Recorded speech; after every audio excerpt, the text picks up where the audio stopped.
നമസ്കാരം. തിരുത്ത് +1 അലോട്ട്മെൻറ്റിലെ തിരുത്ത് അഥവാ എഡിറ്റിംഗ് എന്നതാണ് ഇന്നത്തെ വിഷയം.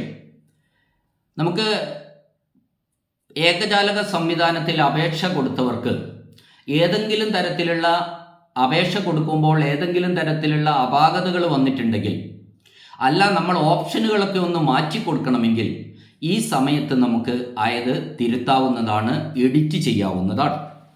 നമുക്കറിയാം, മെയ് 28-ാം തീയതി ഇനിയും 4 ദിവസമുണ്ട്. സാധാരണഗതിയിൽ ഈ തിരുത്താനൊക്കെ ഒരു ദിവസം അനുവദിച്ചുകൊണ്ടിരുന്നത്. പക്ഷേ ഈ വർഷം അത് ഏകദേശം 4 ദിവസത്തോളം ഉണ്ട്. 25, 26, 27, 28. 28-ാം തീയതി മെയ് 28-ാം തീയതി വൈകുന്നേരം 5 മണി വരെ അതിനുള്ള സമയം നൽകിയിട്ടുണ്ട്.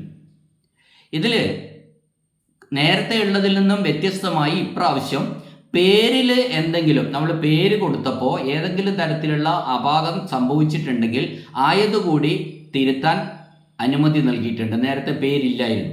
അപ്പോൾ അതിനൊരു കാരണം എന്താണെന്ന് വെച്ചാൽ, ചില കുട്ടികൾ SSLC ബുക്കിലുള്ള പേരിന് പകരം അത് ചെറിയ മാറ്റമുണ്ട്, ആധാറിൽ എങ്ങനെയാണോ അങ്ങനെ കൊടുത്ത കുട്ടികളുണ്ട്. ചില കുട്ടികൾ പേര് കൊടുക്കുന്നിടത്ത് രക്ഷിതാവിൻ്റെ പേര് കൊടുത്ത കുട്ടികളുണ്ട്. അതുകൊണ്ടാണ് ആ അപാകത കൂടി പരിഹരിക്കാൻ വേണ്ടി ഏകജാലക സംവിധാനത്തിൽ നിന്ന് ഇങ്ങനെയൊരു അറിയിപ്പ് വന്നിട്ടുള്ളത്. എന്നാൽ തിരുത്താൻ പറ്റാത്ത ചില കാര്യങ്ങളുണ്ട്. അതിൽ ആദ്യത്തേത് സ്കീമാണ്. സ്കീം എന്ന് പറഞ്ഞാൽ നമ്മൾ 10ാം ക്ലാസ്സിൽ ഏത് സ്കീമിലാണ് നമ്മൾ പഠിച്ചത്, അതായത് SSLC ആണോ അല്ല THSLC ആണോ അല്ല CBSE ആണോ ICSE ആണോ, ഏത് സ്കീമിലാണ് നമ്മൾ പഠിച്ചതെന്നാണ് നമ്മൾ ഇതിനകത്ത് പറയുന്നത്. അത് തിരുത്താൻ കഴിയില്ല, അത് നമ്മൾ കൊടുത്തതാണ്. പിന്നെ രജിസ്റ്റർ നമ്പറിൽ തിരുത്ത് നടക്കില്ല. ഡേറ്റ് ഓഫ് ബർത്തിൽ ജനനത്തീയതി തിരുത്താൻ പറ്റില്ല. മറ്റൊന്ന്, ഈ നമ്മൾ പരീക്ഷ നടന്ന മാസവും വർഷവും നമുക്ക് തിരുത്താൻ വേണ്ടി കഴിയില്ല. ദെൻ നമ്മൾ കാൻഡിഡേറ്റ്സ് ലോഗിൻ സൃഷ്ടിക്കുന്ന സമയത്ത് നമ്മളൊരു മൊബൈൽ നമ്പർ കൊടുത്തിരുന്നു. ആ മൊബൈൽ നമ്പർ നമുക്ക് തിരുത്താൻ വേണ്ടി കഴിയില്ല. മറ്റൊന്ന്, ഈ നമ്മൾ SSLC പരീക്ഷയ്ക്ക് കിട്ടിയ ഗ്രേഡ് അത് അവർക്ക് മാത്രമാണ്, SSLCക്കാർക്ക് മാത്രം ബാധകമാണ്. അത് തിരുത്താൻ കഴിയില്ല. കാരണം എന്താണെന്ന് വെച്ചാൽ, നമ്മൾ ഈ അപേക്ഷ കൊടുക്കുന്ന സമയത്ത് നമ്മൾ രജിസ്റ്റർ നമ്പറും വർഷവും മാത്രമേ നമ്മൾ ടൈപ്പ് ചെയ്തിട്ടുള്ളൂ. ആ സമയത്ത് ഓട്ടോമാറ്റിക്കായി പരീക്ഷാ ഭവൻ്റെ സൈറ്റിൽ നിന്ന് നിങ്ങളുടെ മാർക്ക് ലിസ്റ്റ് അല്ലെ ഗ്രേഡ് ലിസ്റ്റ് ഈ ഏകജാലക സംവിധാനത്തിൻ്റെ സൈറ്റിലേക്ക് വരികയാണ് ചെയ്തത്. പരസ്പരം ലിങ്ക് ചെയ്തിരിക്കുകയാണ്.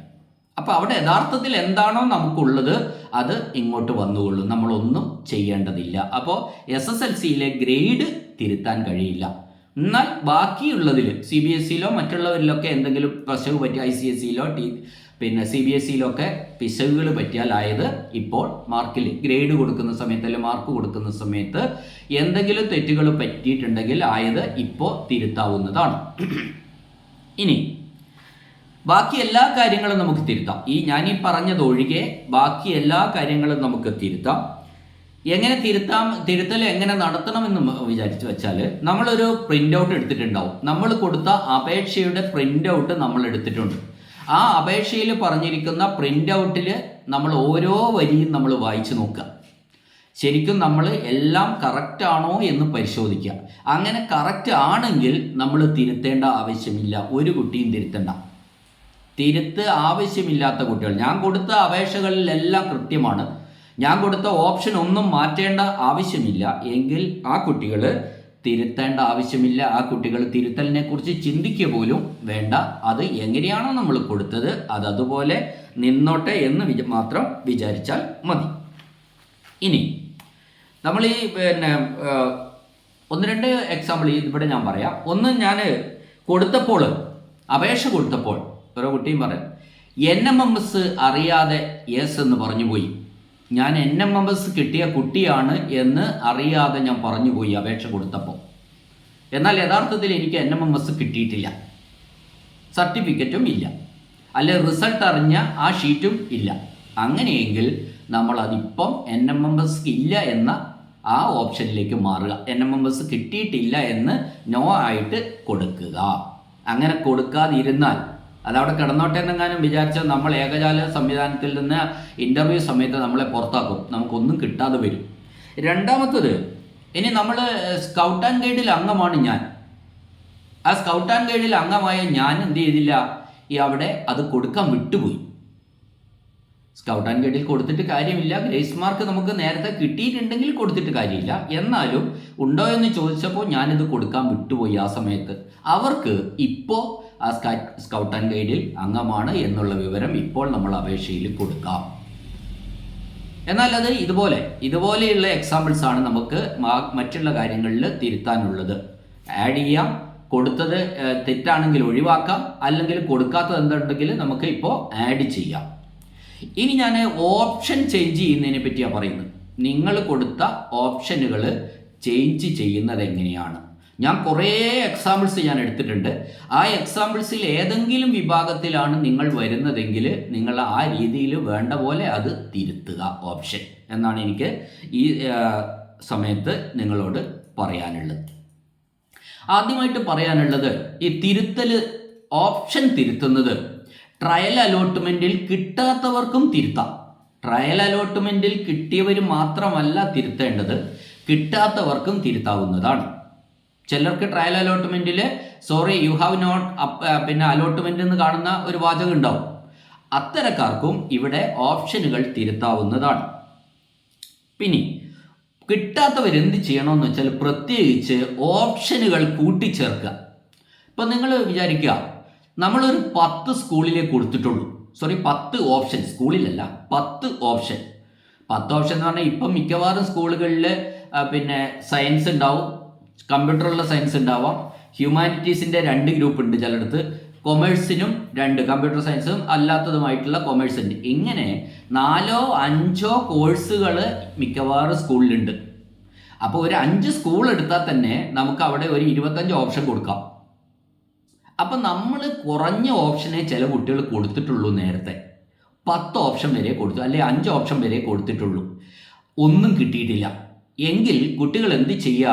ദയവ് ചെയ്ത് ഇത്തിരി ദൂരം കൊണ്ട് നമുക്ക് പോയി വരാൻ പറ്റുന്ന സൗകര്യമുള്ള, നമ്മുടെ വീട്ടിന് തൊട്ടടുത്തതല്ലാത്ത കുറച്ചുകൂടി അപ്പുറത്തുള്ള സ്കൂളുകൾ കൂടി ഓപ്ഷനിൽ പെടുത്തുക. നേരത്തെ കൊടുത്ത ഓപ്ഷനുകൾ അങ്ങോട്ടും ഇങ്ങോട്ടും മാറ്റുക മാത്രമല്ല നിങ്ങൾക്ക് ചെയ്യാവുന്നത്, പുതിയതായിട്ടുള്ള സ്കൂളുകളും പുതിയതായ കോഴ്സുകളും നിങ്ങൾക്ക് ഈ ഓപ്ഷനിലേക്ക് കൊണ്ടുവരാം. നേരത്തെ നിങ്ങൾ 10 ഓപ്ഷന് കൊടുത്തിട്ടുള്ളൂ, നിങ്ങൾക്കത് 25ലേക്ക് കയറ്റാം. എത്ര വേണേലും നിങ്ങൾക്ക് ഓപ്ഷനുകൾ ആഡ് ചെയ്യാം. അത് പ്രധാനമാണ്. അതാണ് പല വീഡിയോയിലും, നമ്മൾ യൂട്യൂബിൽ കാണുന്ന പല വീഡിയോയിലും അതില്ല. ഓപ്ഷനുകൾ തിരുത്തുന്നത് മാത്രമാണ് പറയുന്നത്. ഓപ്ഷനുകൾ കൂട്ടിച്ചേർക്കുന്നതിനെ പറ്റി പറയുന്ന വീഡിയോസ് കുറവാണെന്ന് ഞാൻ കണ്ടു മനസ്സിലാക്കിയതാണ്. അപ്പം നിങ്ങൾ എന്ത് ചെയ്യുക?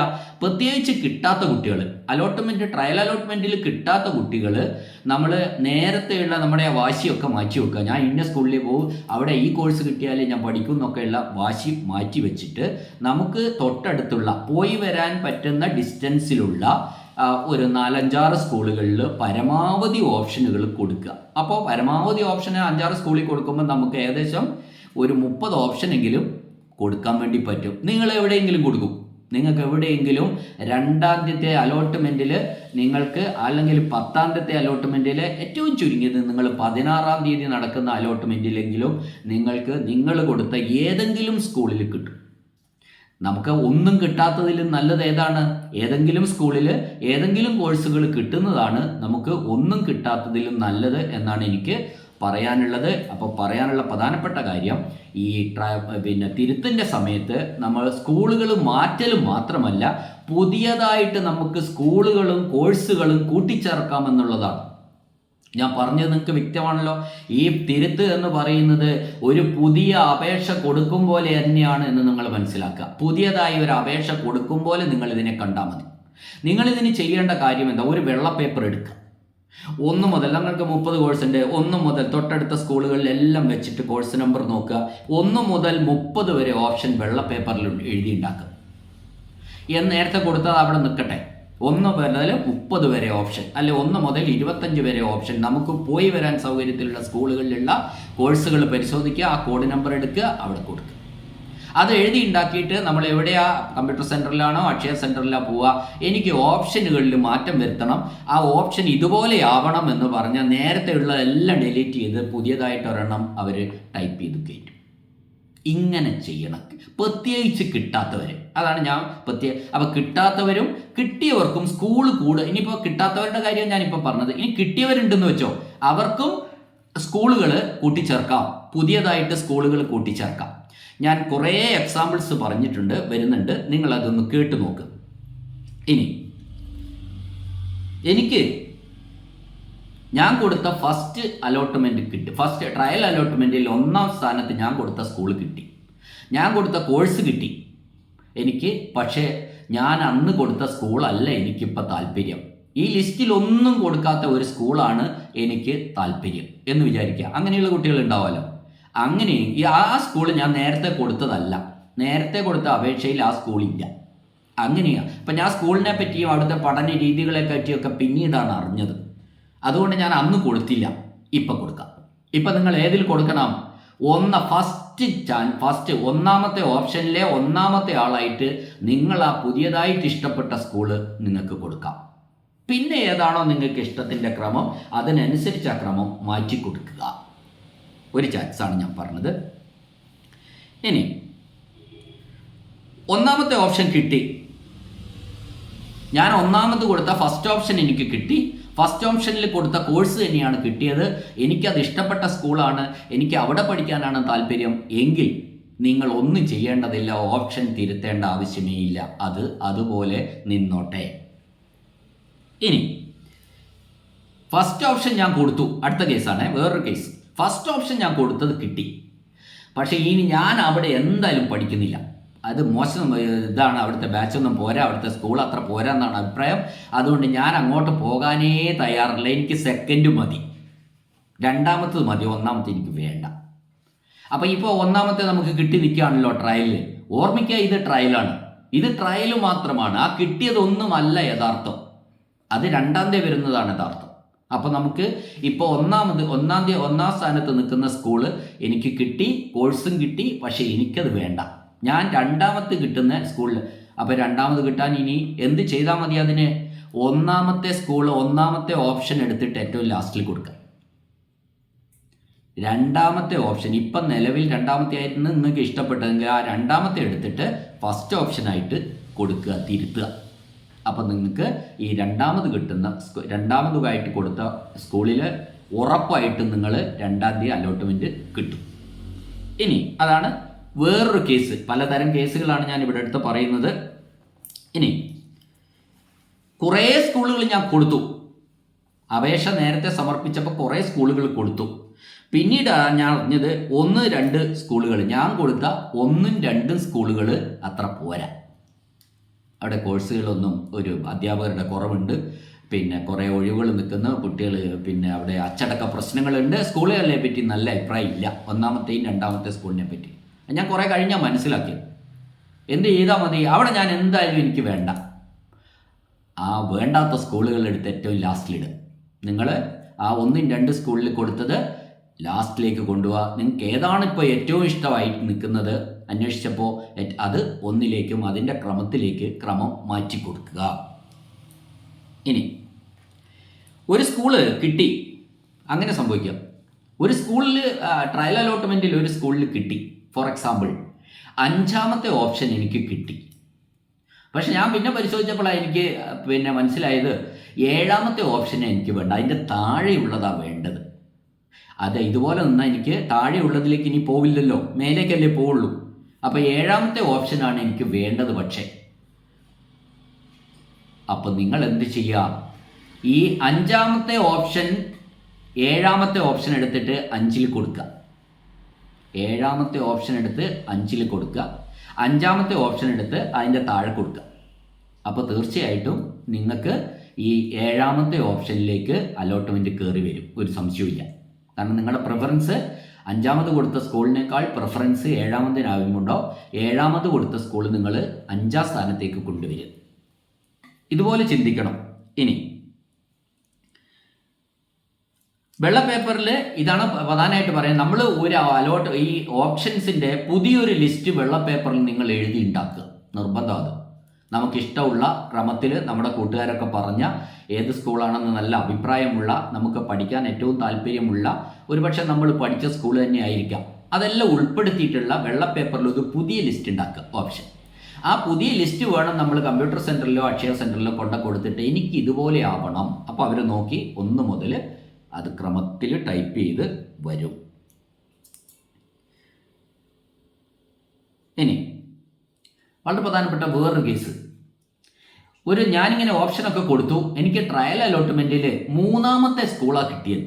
കേൾക്കണേ, ട്രയൽ അലോട്ട്മെൻറ്റിൽ 3ാമത്തെ സ്കൂളാണ് എനിക്ക് കിട്ടിയത്. അപ്പോൾ ഇനിയും അതിൻ്റെ മുകളിൽ 1ഉം 2ഉം ഉണ്ട്. ആ 3 എനിക്ക് വളരെ ഇഷ്ടമാണ്. 1നേക്കാൾ 2നേക്കാൾ എനിക്കിഷ്ടം 3 ആണ്. 3ൽ തന്നെ ചേരാനാണ് എനിക്ക് താല്പര്യം. പക്ഷേ എന്താ കുഴപ്പം എന്താണെന്ന് വെച്ചാൽ ഈ 1ഉം 2ഉം നിൽക്കുമ്പോൾ ഈ 3ലാണോ ഫസ്റ്റ് അലോട്ട്മെൻറ്റ് വരിക എന്ന് നമുക്ക് പറയാൻ പറ്റില്ല. 2ാം തീയതി അത് ചിലപ്പോൾ 1ലേക്കോ 2ലേക്കോ കയറി പോകും. അപ്പം നമ്മൾ അങ്ങനെ ഒരു സാഹചര്യം വന്നാൽ ഇപ്പോൾ കിട്ടിയത് സാറ്റിസ്ഫൈഡ് ആണെങ്കിൽ എന്ത് ചെയ്യണം? ഇപ്പോൾ കിട്ടിയ സ്കൂളിനെ 1ാമത്തെ ഓപ്ഷൻ ആക്കി കൊടുത്തിട്ട് അതൊന്ന് റീഅറേഞ്ച് ചെയ്യാം. 1ാമത്തെ ഓപ്ഷൻ ഇപ്പോൾ കിട്ടിയത് ഇഷ്ടപ്പെട്ടു എങ്കിൽ 3ാമത് കിട്ടിയ സ്കൂളാണ്, അല്ലെ 2ാമത് കിട്ടിയ സ്കൂളാണ്, അല്ലെ 4ാമത് കിട്ടിയ സ്കൂളാണ് എനിക്ക് ഇഷ്ടമെങ്കിൽ നിങ്ങൾക്ക് കിട്ടിയ ഇഷ്ടമുള്ള സ്കൂൾ എന്താക്കുക? 1ലേക്ക് മാറ്റി കൊടുക്കുക. അപ്പോൾ 2ാം തീയതി വരുമ്പോൾ കറക്റ്റായിട്ട് നിങ്ങൾക്ക് ആ സ്കൂളിൽ തന്നെ അലോട്ട്മെൻറ്റ് കിട്ടും. ഇനി വേറൊരു കേസ്, ഞാൻ അപേക്ഷ കൊടുക്കുന്ന സമയത്ത് എനിക്ക് SPCയിൽ ഞാൻ അംഗമായിരുന്നു, സ്റ്റുഡൻറ്റ് പോലീസ് കേഡറ്റിൽ. എനിക്ക് SLCയിൽ ഗ്രേസ് മാർക്ക് കിട്ടിയിട്ടില്ല, സർട്ടിഫിക്കറ്റൊക്കെ ഉണ്ട്. ഞാൻ അപേക്ഷ കൊടുത്തു. അപേക്ഷ കൊടുത്തു കഴിഞ്ഞ് ഞാൻ വീട്ടിലെത്തിക്കഴിഞ്ഞപ്പോൾ ഈ സർട്ടിഫിക്കറ്റ് മിസ്സായി. SPCയുടെ സർട്ടിഫിക്കറ്റ് മിസ്സായിപ്പോയി.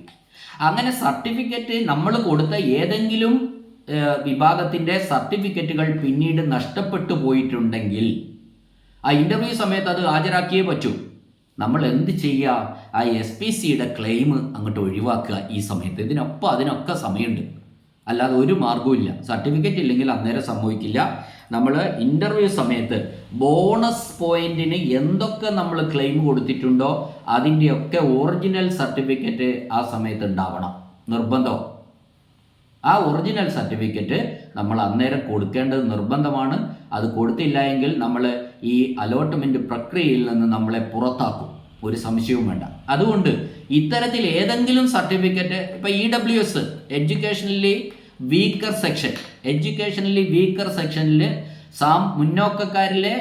മുന്നോക്ക ജാതിയിലെ പിന്നോക്ക വിഭാഗത്തിൽപ്പെട്ട, അതായത് സാമ്പത്തികമായി പിന്നോക്കക്കാർ അനുഭവിക്കുന്നവർക്കാണ് ഈ EWS കൊടുക്കുന്നത്. EWS section, economically weaker section. അപ്പോൾ അത് ഞാൻ ആ സർട്ടിഫിക്കറ്റ് കിട്ടുമായിരിക്കും എന്നൊക്കെ വിചാരിച്ച് കിട്ടി എന്നൊക്കെ വിചാരിച്ച് നമ്മളിത് കൊടുത്തു. പക്ഷെ കഴിഞ്ഞ് ഇതിൻ്റെ സർട്ടിഫിക്കറ്റ് മിസ്സായി. 10% സംവരണം അത്തരക്കാർക്കുള്ളത്. അങ്ങനെയെങ്കിൽ അത് നമ്മൾ ഈ സമയത്ത് ക്ലെയിം ഒഴിവാക്കിയാൽ പ്രശ്നം അവിടെ പരിഹരിക്കാം. അപ്പോൾ ബോണസ് പോയിന്റിന് നമ്മൾ കിട്ടാത്തവർക്ക്, ബോണസ് പോയിന്റ് ക്ലെയിം ചെയ്തിട്ടുള്ള കുട്ടികൾ ഒറിജിനൽ സർട്ടിഫിക്കറ്റ് ഇല്ല എങ്കിൽ എങ്ങനെയെങ്കിലും നഷ്ടപ്പെട്ടോ അത്തരത്തിൽ എല്ലാം നിങ്ങളൊന്ന് എടുത്തു വെക്കുക. ഇൻ്റർവ്യൂ ഒക്കെ അടുത്ത് പോയി 2ാം തീയതി തന്നെ ചേരേണ്ട സ്കൂളുകൾ ഉണ്ടാവും. അതുകൊണ്ട് എല്ലാ സർട്ടിഫിക്കറ്റുകളും ഒന്ന് റെഡിയാക്കി വെക്കുക. ഏതെങ്കിലും ഇല്ലെങ്കിൽ 28ാം തീയതിക്കുള്ള മുമ്പിൽ ആ ക്ലെയിം നമുക്ക് ഒഴിവാക്കിയിട്ട് നമ്മൾ അപേക്ഷിക്കാം. ഇനി പറയാനുള്ള കാര്യങ്ങൾ, 2ാം തീയതി നമുക്ക് ഫസ്റ്റ് അലോട്ട്മെൻറ്റ് വരുന്നു, പിന്നെ 10ാം തീയതി സെക്കൻഡ്, അത് കഴിഞ്ഞ് 16ാം തീയതി തേർഡ്. ഫസ്റ്റ് അലോട്ട്മെൻറ്റ് വന്നു കഴിഞ്ഞാൽ നമുക്ക് നമ്മളുടെ സ്കൂൾ കോഡ്, സ്കൂളിൻ്റെ പേര്, നമുക്ക് കിട്ടിയ കോഴ്സ്, നമുക്ക് കിട്ടിയ റാങ്ക്, നമ്മുടെ ആ സ്കൂളിലത്തെ ലാസ്റ്റ് റാങ്ക്, ഇതൊക്കെ ഉണ്ടാവും. ആ അടുത്ത നമ്മൾ തൊട്ട് മുകളിലോട്ടുള്ളതേ ഉണ്ടാവുള്ളൂ, താഴോട്ടുള്ളത് ഉണ്ടാവില്ല. ആ മുകളിലോട്ടുള്ള റാങ്ക് എന്താണ്? റാങ്കും ലാസ്റ്റ് റാങ്ക് എന്ന് പറഞ്ഞാൽ നിങ്ങൾക്ക് ആ സ്കൂളിലുള്ള റാങ്ക്, നിങ്ങൾ കൊടുത്ത സ്കൂളിലെ നിങ്ങളുടെ റാങ്കാണ് റാങ്ക് എന്ന് പറയുന്നത്. ലാസ്റ്റ് റാങ്ക് എന്ന് പറഞ്ഞാൽ ആ സ്കൂളിൽ ഇപ്പോൾ നിയമനം കൊടുത്ത അല്ലെങ്കിൽ കുട്ടിക്ക് അലോട്ട്മെൻറ്റ് കൊടുത്തിരിക്കുന്ന ലാസ്റ്റ് റാങ്ക് എവിടെ വരെയുള്ള റാങ്കിലുകൾക്കാണ് ആ സ്കൂളിൽ അലോട്ട്മെൻറ്റ് കൊടുത്തത് എന്നാണ് അതിൻ്റെ അർത്ഥം. ഞാൻ ഇപ്പോൾ ഉദാഹരണം പറയാം. ഒരു കുട്ടിയുടെ നിങ്ങളുടെ റാങ്ക് 160, ലാസ്റ്റ് റാങ്ക് 152. അപ്പോൾ 152ാമത്തെ റാങ്ക് വരെയുള്ള കുട്ടികൾക്ക് ആ സ്കൂളിൽ അലോട്ട്മെൻറ്റ് കിട്ടിയിട്ടുണ്ട്. നിങ്ങളുടെ റാങ്ക് 160 വളരെ അടുത്താണ് നിൽക്കുന്നത്. തീർച്ചയായിട്ടും നിങ്ങൾക്ക് അടുത്ത സെക്കൻഡ് അലോട്ട്മെൻറ്റിൽ അല്ലെ തേർഡ് അലോട്ട്മെൻറ്റിൽ ആ സ്കൂളിൽ കിട്ടും. അപ്പം നിങ്ങളുടെ റാങ്കും ലാസ്റ്റ് റാങ്കും തമ്മിലുള്ള ദൂരം കുറവാണെങ്കിൽ, അടുത്തടുത്ത നമ്പറുകളാണെങ്കിൽ നിങ്ങൾക്ക് അവിടെ കിട്ടാനുള്ള സാധ്യത വളരെ കൂടുതലാണ്. ഈ രീതിയിൽ നമുക്ക് ലാസ്റ്റ് റാങ്കും നിങ്ങളുടെ റാങ്കും ഓരോ സ്കൂളിലും അത് പരിശോധിക്കാം. നിങ്ങൾക്ക് ഇപ്പോൾ 7ാമത്തെ ഓപ്ഷനാണ് നിങ്ങൾക്ക് കിട്ടിയെന്ന് വെച്ചോ, 2-ാം തീയതി നിങ്ങൾക്ക് 7ാമത്തെ ഓപ്ഷനാണ് കിട്ടിയത്. നിങ്ങൾ മുകളിലോട്ട് നോക്കാം, 1, 2, 3, 4, 5, 6 വരെയുള്ള സ്കൂളുകളിൽ നിങ്ങളുടെ റാങ്കും നിങ്ങളുടെ ലാസ്റ്റ് റാങ്കും നിങ്ങൾക്ക് നോക്കാം. അപ്പോൾ നിങ്ങൾക്ക് മനസ്സിലാവും നിങ്ങൾക്ക് എവിടെ കിട്ടാൻ സാധ്യത ഉണ്ട് എന്നുള്ള കാര്യത്തിൽ. ഇത് നിങ്ങളൊന്ന് പരിശോധിച്ച് നോക്കിയാൽ മതി. അത് 2-ാം തീയതിക്ക് ശേഷം പരിശോധിച്ചാൽ മതി. 2-ാം തീയതി മുതൽ പരിശോധിച്ചാൽ മതി. അതിന് മുന്നേ പരിശോധിക്കുന്നതിൽ ഒരർത്ഥവും ഇല്ല എന്നാണ് എനിക്ക് തോന്നുന്നത്. ഇപ്പോഴും ആ കുഴപ്പമൊന്നുമില്ല. ഇനി അവസാനം ഒരിക്കൽ കൂടി പറയാനുള്ള കാര്യം ഇതാണ്. ഇതുവരെ ഓപ്ഷൻ കിട്ടാത്ത കുട്ടികൾ, ഒരു ഓപ്ഷനിൽ നമ്മൾ കൊടുത്ത ഓപ്ഷനിൽ കിട്ടാത്ത കുട്ടികൾ തീർച്ചയായിട്ടും കൂടുതൽ സ്കൂളുകളും കൂടുതൽ കോഴ്സുകളും നിങ്ങളുടെ ഓപ്ഷൻ ലിസ്റ്റിലേക്ക് കയറ്റുക. നിങ്ങൾ നേരത്തെ 10 സ്കൂളെ 10 ഓപ്ഷനെ കൊടുത്തിട്ടുള്ളെങ്കിൽ എൻ്റെ ഒരു അഭിപ്രായത്തിൽ ആ ഓപ്ഷൻ 25 എണ്ണത്തിലേക്ക് കയറ്റിയിടുക. ഏതെങ്കിലും ഒരെണ്ണത്തിൽ നിങ്ങൾക്ക് 1ാമത്തേലോ 2ാമത്തേലോ 3ാമത്തേലോ അലോട്ട്മെൻറ്റിൽ നിങ്ങൾക്ക് കിട്ടും എന്നാണ് എനിക്ക് പറയാനുള്ളത്. നിങ്ങളെല്ലാം ചെയ്തതിന് ശേഷം ഈ ഫൈനൽ കൺഫർമേഷൻ നടത്തിയെന്ന് ഉറപ്പ് വരുത്തണം. ഫൈനൽ കൺഫർമേഷൻ നടത്തിയെന്ന് ഉറപ്പ് വരുത്തിയില്ല എങ്കിൽ ചില കുട്ടികൾ നേരത്തെ തന്നെ ഇത് ചെയ്തിട്ടുണ്ടാവില്ല. അവർക്കും നേരത്തെ അപേക്ഷ കൊടുത്തപ്പോൾ കൺഫർമേഷൻ നടത്താത്ത കുട്ടികൾക്കും ഇപ്പോൾ കൺഫേം ചെയ്താൽ മതി, ഫൈനൽ കൺഫർമേഷൻ നടത്തിയാൽ മതി. ഇനി നമ്മൾ എഡിറ്റിംഗ് ഒക്കെ നടത്തി, കൂടുതൽ കോഴ്സ് കൊടുത്തു, സ്കൂൾ കൊടുത്തു, ഒക്കെ കൊടുത്തു, ഫൈനൽ കൺഫർമേഷൻ നമ്മൾ നടത്താൻ വിട്ടുപോയി എങ്കിൽ എന്താവും സ്ഥിതി? നമ്മൾ നേരത്തെ കൊടുത്തത് മാത്രം അവിടെ നിൽക്കും, ഇതിന് പ്രാബല്യമില്ല. അതുകൊണ്ട് കുഴപ്പമുണ്ടായിട്ടല്ല, പക്ഷെ എഡിറ്റിംഗ് നടന്നിട്ടുണ്ടാവില്ല. എഡിറ്റിംഗ് നമ്മൾ നടത്തുന്നുണ്ടെങ്കിൽ നമ്മൾ ഫൈനൽ കൺഫർമേഷൻ കൊടുത്താൽ മാത്രമേ ആ എഡിറ്റിങ്ങിന് പ്രാബല്യമുള്ളൂ എന്നാണ് പറയാനുള്ളത്. നമ്മൾ ഈ എഡിറ്റിങ്ങിൽ ഇതിന് പുറത്തൊരു എഡിറ്റിങ്ങിലൊരു സംശയം ഒരാൾക്കും ഉണ്ടാവാനുള്ള സാധ്യതയില്ല. ഈ വീഡിയോ നിങ്ങൾക്ക് ഇഷ്ടപ്പെട്ടു എന്ന് ഞാൻ വിചാരിക്കുന്നു. തീർച്ചയായിട്ടും ഇത് നിങ്ങളുടെ കൂട്ടുകാരിലേക്ക് കൂടി ഈ വീഡിയോ എത്തിക്കുക. ഈ ചാനൽ സബ്സ്ക്രൈബ് ചെയ്യണം എന്നൊരു അഭ്യർത്ഥനയോടെ നിർത്തുന്നു. നന്ദി, നമസ്കാരം.